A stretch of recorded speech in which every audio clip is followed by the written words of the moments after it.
Zenith Group వారి Ixora 2.5, 3 and 3.5 BHK ultra luxurious apartments JNTU Hyderabad. మరిన్ని వివరాలకి ఈ కింద నంబర్ని సంప్రదించండి. నమస్కారం అండి, నా పేరు పవన్ కుమార్. నేను ఈ మాస్క్ పెట్టుకొని చెప్పడానికి కారణం ఏంటంటే, మా అమ్మ నాన్నగారికి ఇష్యూ ఉంది. మా నాన్నగారికి 2 సార్లు హార్ట్ ఇష్యూ అవడం వల్ల ఇంకొకసారి ఈ విషయంగా నేను తెలిస్తే అతను చనిపోతారని చెప్పేసి నేను మాస్క్ పెట్టుకొని చెప్పడం జరుగుతుంది. అసలు మ్యాటర్కి వస్తే, సంజయ్ శ్రీనివాస్ రెడ్డి అనేది ఒక బ్యాక్ టు బ్యాక్ ఛానల్ అని చెప్పాడు. అది తీరా చూస్తే ఒక యూట్యూబ్ ఛానల్. అది ఆ యూట్యూబ్ ఛానల్ నేను ఎంక్వైరీ చేసిన విధంగా నాకు తెలిసింది ఏంటంటే, యూట్యూబ్ ఛానల్ అది. యూట్యూబ్ ఛానల్ పక్కన పెడితే అసలు కమిషనర్ గారు సన్మానం చేశారు. నాకు ఆ ఫోటోలు అవన్నీ చూపించి, ఇలా సైబర్ క్రైమ్ లో సైబర్ సెక్యూరిటీలో జాబ్ ఉంది అని చెప్పి నా దగ్గర 7,50,000 వసూలు చేశారు సార్. ఇదే 7,50,000 వసూలు చేసి దాని తర్వాత నేను తీరా మోసపోయానని తెలిసాక నేను మళ్ళీ కమిషనర్ గారికి కంప్లైంట్ చేశాను 2 సార్లు.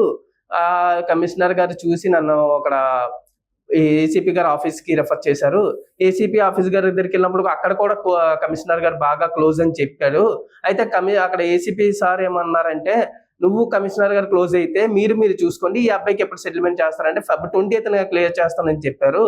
ఆ Feb 20th దగ్గర నుంచి మళ్ళీ నేను పిఎల్సీ ఫామ్లకి 4 రోజులు తిరుగుతున్నాను. అక్కడ పోలీసులు ఎవ్వరు పట్టించుకోవడం లేదు. మళ్ళీ రెండోసారి నేను కంప్లైంట్ చేశాను కమిషనర్ గారికి. అతను కూడా బ్లూటిక్స్ వచ్చాయి, అతను చూసారనేసి నేను అనుకుంటున్నాను. అది చూసినా కూడా ఆ సార్ కూడా నాకు పరిష్కారం అనేది జరగలేదు. తీరా నేను అక్కడికి వెళ్ళిన తర్వాత తెలిసింది ఏంటంటే, మళ్ళీ సంజయ్ రెడ్డి దగ్గరికి వెళ్ళి ఇంకొకసారి గట్టిగా అడగగా, నేను కమిషనర్ గారు నేను టీ కాఫీలు తీసుకుంటాము, ప్రతి వారానికి ఒకసారి బయటికి వెళ్తూ ఉంటాము అని చెప్పి కమిషనర్ గారు నా బాగా క్లోజ్ అని చెప్పడం జరుగుతుంది.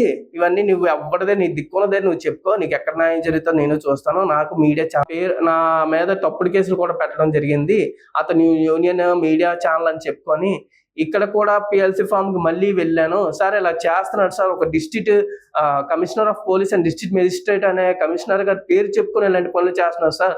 ఎవరో పేర్లు కాదు కదా సార్, ఒక పోలీస్ కమిషనర్ గారి పేరు చెప్పుకొని నాకు ఇలా జాబ్లు ఇప్పిస్తానని చెప్పి మోసం చేశారు. ఇప్పుడు నీ తీరా చూసి అడుగుతుంటే మళ్ళీ అదే కమిషనర్ గారి పేరు చెప్పుకొని మీ దగ్గర కూడా అదే చెప్తున్నాడు. మీకు కూడా అవే ఫోటోలు చూపిస్తున్నాడు. మీరు కూడా చూశారు కదా, ఆ రోజే వచ్చాడు పిఎల్సీ ఫామ్ కి. మీరు కూడా పట్టించుకోకపోతే నేను ఇంకెక్కడి నుంచి పడేది సార్, నాకు అప్పుల బాధలు ఎక్కువైపోతున్నాయని అక్కడ కానిస్టేబుల్ కూడా చాలా సార్లు చెప్పడం జరిగింది సందర్భంలోని. కానీ వాళ్ళు కూడా పట్టించుకోవట్లేదు. ఇంకా పోలీసుల మీద ఇంకా న్యాయం జరుగుతుంది అనేది నమ్మకం పోవడంతో ఈ మీడియాను ఆశ్రయించడం జరిగింది.